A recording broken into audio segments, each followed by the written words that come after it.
3 conseils pour parler espagnol facilement. Amigos, ¿qué tal? ¿Cómo estáis? Bienvenidos. Antes de todo, avant tout, activez la campanita de notificaciones para recibir los vídeos que voy a publicar. Activez la petite clochette de notification afin de recevoir les vidéos que je vais publier de plus en plus fréquemment. Mes amis, à la fin de cette vidéo, vous saurez 3 conseils pour apprendre à parler espagnol facilement.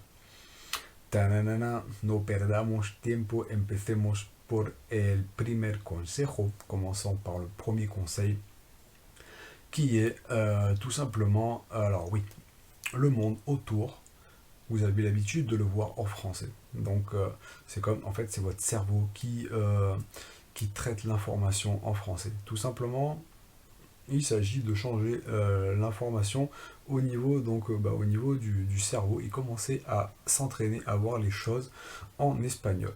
D'accord? C'est important parce que comme ça, vous vous focaliserez pas juste sur le mot que vous savez pas, mais vous vous focaliserez plus sur l'ensemble des choses. Tiens, comment on dit ça? Comment on dit ça? Comment on dit ça? Et puis, pour savoir comment on dit, très facile. Vous avez ici la connaissance du monde à portée de main, tout simplement. Vous ouvrez, je vous laisserai un lien en description de quelque chose d'un outil qui me paraît sympa pour traduire des mots dans une langue étrangère facilement. Vous tapez les mots que vous connaissez, vous le retenez tout simplement, et donc grâce à une technique qu'on verra dans une prochaine vidéo, mais qui est très intéressante aussi. Et vous commencez à ampliar vuestro vocabulario así, à agrandir votre vocabulaire comme ça, pour tout simplement connaître de plus en plus de mots. Mais ce qui est bien, c'est que vous n'allez pas apprendre des listes de mots par cœur. Le mot, vous l'associerez à un contexte, à une situation et peut-être à un échange avec une autre personne, ce qui va potenciar, ce qui va incrementar, je trouve pas les mots en français, ce qui va augmenter donc les possibilités que vous le reteniez, tout simplement. Donc voilà, baladez-vous avec votre smartphone, voilà, faites-vous vos petites phrases, même commencez vous à vous parler espagnol dans votre tête et ça va vraiment vous aider. Vous pouvez prendre un petit carnet, tiens, j'aimerais bien savoir dire cette phrase, vous écrivez la phrase, puis vous cherchez les mots, vous essayez vous créez votre phrase, vous essayez d'utiliser la phrase dans un contexte. Même si c'est pas tout à fait ça, c'est pas grave, vous allez vous corriger au fur et à mesure de votre apprentissage. Quand vous êtes né, vous faisiez des fautes en français, c'est normal, vous appreniez et maintenant vous savez parler français. Donc pareil pour l'espagnol, au début on fait des fautes, c'est tout à fait normal. Voilà, donc tiens, je vais rajouter un 4e conseil en bonus qui vient de me switcher. Donc alors, 2e conseil, ne pas avoir peur de faire des fautes.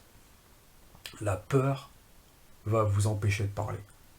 La peur d'être face à quelqu'un, la peur de mal faire va vous empêcher de parler. À l'école, souvent, on vous a puni parce que vous faisiez mal les choses. Ici, au contraire, on vous félicite.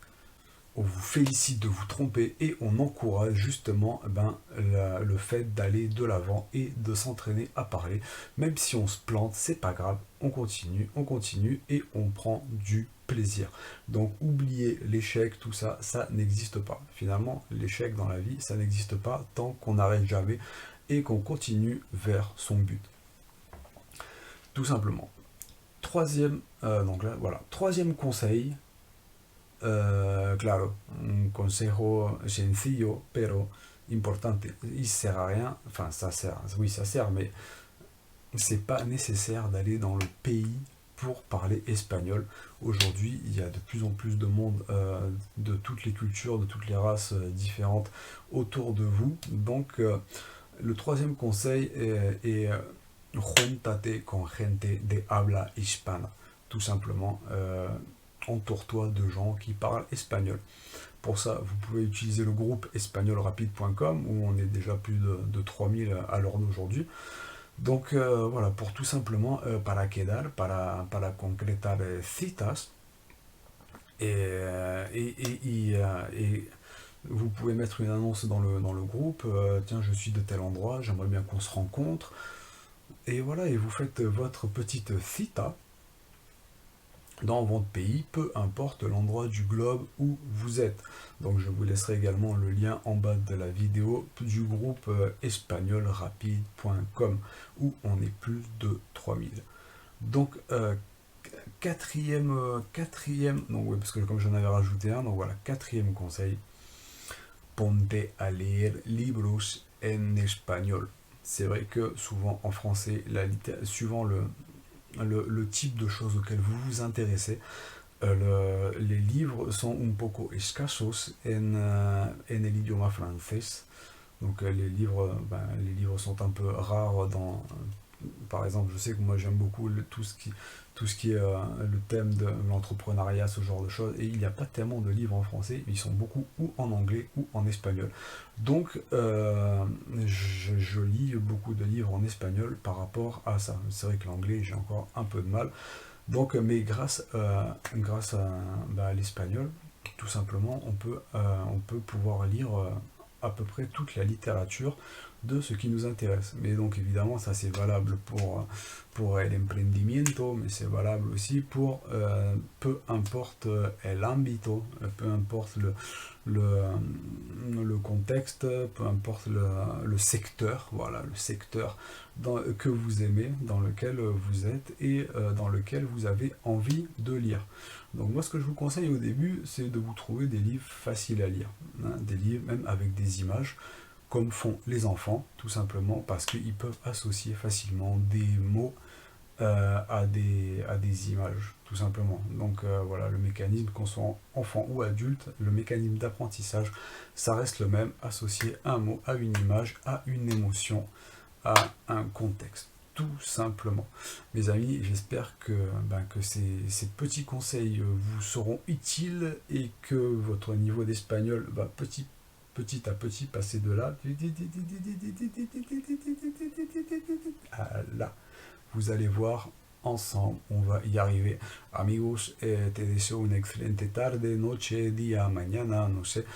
Je te souhaite une excellente journée, après-midi, ça dépend de la partie du globe dans lequel tu te trouves au moment où tu regardes cette vidéo.